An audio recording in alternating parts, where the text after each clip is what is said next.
तो यश का नया मूवी आया है जिसका नाम है टॉक्सिक। अब यहीं पे ये मूवी कैसा है इसके बारे में हम बात करेंगे, पर उससे पहले बात कर लेते हैं कि हमें इस मूवी में क्या चीज़ें देखने को मिला है। जहाँ पे जैसा मुझे उम्मीद था, इस मूवी में वैसा ही चीज़ें देखने को मिला है, जो कि है बेसिकली जो यश का कैरेक्टर है राया, उसका एक लाइफ जर्नी।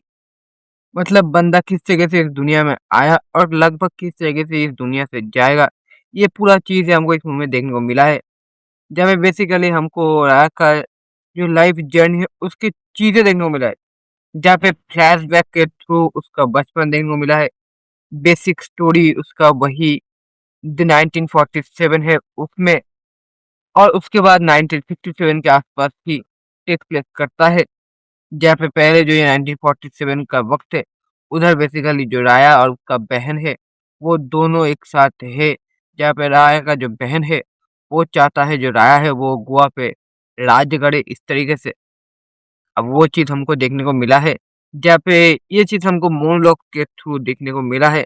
मतलब बंदा जो है वो गोवा पे कब्जा कर रहा है, ये चीज़ किस तरह से कर रहा है, कौन-कौन से गैंगस्टर है जिसको वो मार रहा है, ये चीज़ तुम समझ सकोगे उससे पहले ही जो गैंगस्टर है वो खत्म हो रहा है। मतलब अलग ही तरीके से चल रहा है। फिर इसके बाद उसका जो लव लाइफ है, उसको भी हमको देखने को मिला है, जहाँ पे उसका जो पहली लड़की के साथ चक्कर चलता है, वो भी ऐसे निपट दिया जाता है। मतलब एक बार में देखने को मिला, फिर 2-4 और मुलाकातें, फिर लड़की उसके प्यार में गिर गया, काइंड ऑफ समथिंग।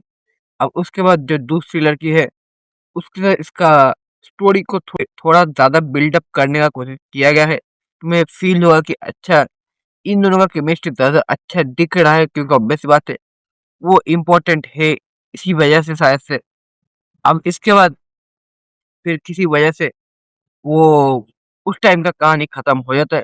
फिर हमको दिखाया जाता है जो 1967 है, उस टाइम का कहानी, जहाँ पे अभी अपना जो राया है, वो और भी ज़्यादा एज कर चुका है।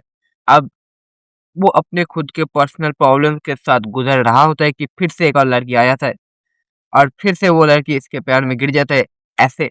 मतलब चल क्या रहा है, तुम ये खुद के ऊपर सोचोगे कि अबे चल क्या रहा है? अब यही पे इसके बाद उसके ज़िंदगी में उसका ही जो बच्चा होता है टिकट, वो वापस आता है जो चाहता है उससे बदला। अब ऐसा क्यों? तो जैसा हमने उम्मीद किया था, उसके माँ के मौत का बदला वही चाहता है वो। अब ये चीज़ किस तरह से में देखने को मिला है, वही चीज़ तुमको टॉक्सिक में देखने को मिलेगा। जहाँ पे ऑल ओवर ये जो मूवी है, तुम अगर मुझसे पूछो ये कैसा है, तो मैं कहूँगा कि डिसेंट से भी नीचे है। अब इसका मुझे सिंपल सा रीज़न है, इस मूवी के जो क्लाइमैक्स के मतलब लास्ट के 15 मिनट थे, वो तुमको सोचने में मजबूर करता है। तुम अगर ऐसे देख लो कि भाई क्या दिखा दिया, मतलब गज़ब!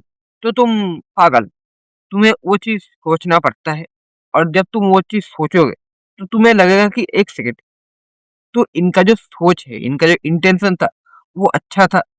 वो अगर चाहते तो 1.5 घंटे में ही ये सारी चीज़ें निपट सकते थे, बट वो इसको 3 घंटे से भी ज़्यादा खींचे, तो तुम खुद खुद पे सवाल करने लगोगे कि इसका मतलब क्यों? क्यों आपने ये किया? आपके पास इतने सारी चीज़ें थे, आप दिखाना चाहते थे, बट आप कुछ भी दिखा तो सही से नहीं पाए। तो आपका इंटेंशन था क्या? तो आपका एग्ज़ीक्यूशन हुआ क्या? ये सारी चीज़ें जो है वो आप खुद सवाल करने लगेंगे। तो इसीलिए आपको लगेगा कि क्या किया आपने भाई? और ये मूवी में ना तो एक्शन एक्शन जैसा था, कुछ भी चले जा रहा है, यही हो रहा है। बाकी मैंने जैसे पहले ही कहा कि ये मूवी डिसेंट है। मतलब आप यश से ऐसे उम्मीद नहीं करते। अब हाँ, ऑब्वियसली कह सकते हो कि आप यश से उम्मीद क्या करते हो, क्योंकि इससे पहले जो आया था इनका 2 मूवी जो बहुत ज़्यादा चला था, उसमें कहानी कुछ ऐसा था कि उसका मम्मी चाहता था कि वो मरने से पहले अमीर आदमी बन जाए, तो वो उस चीज़ को करने के लिए लग चुका था। इसमें उसका बहन चाहता था कि वो गोवा पे राज करे, तो वो चीज़ करने लग गया था। मतलब किसी और का कोई सपना है जो ये बंदा पूरा करने का कोशिश कर रहा है। ये हर मूवी में यही तरीके का चीज़ क्यों होता है?